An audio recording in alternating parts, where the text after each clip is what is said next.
آشپزی سلطان رضا.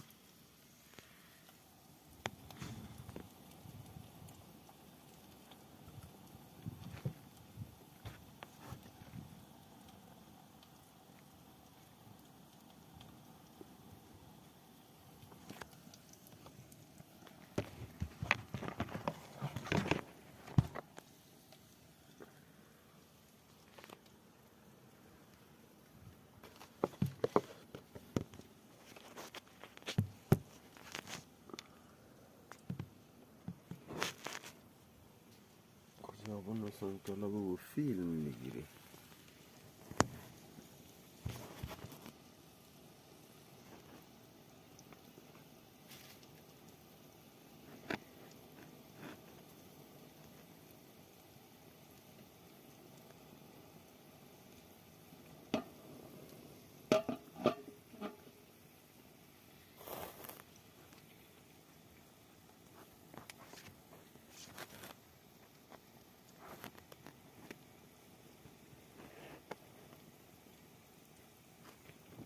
خب آشپزی نکردیم.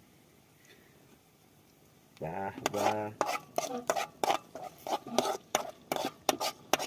فلفل تون، پیاز، بعد ارم سراغ روب،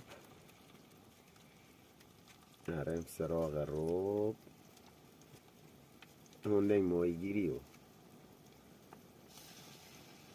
روب مریزیم تا قدر آخری اصراف نبوده، پول مداده.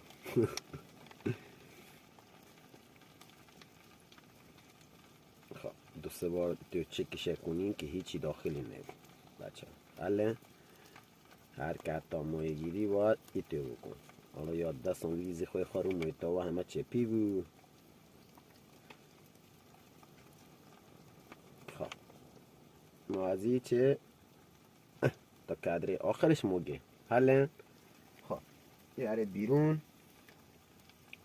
یه شعله کوچولوی ایجاد کنیم.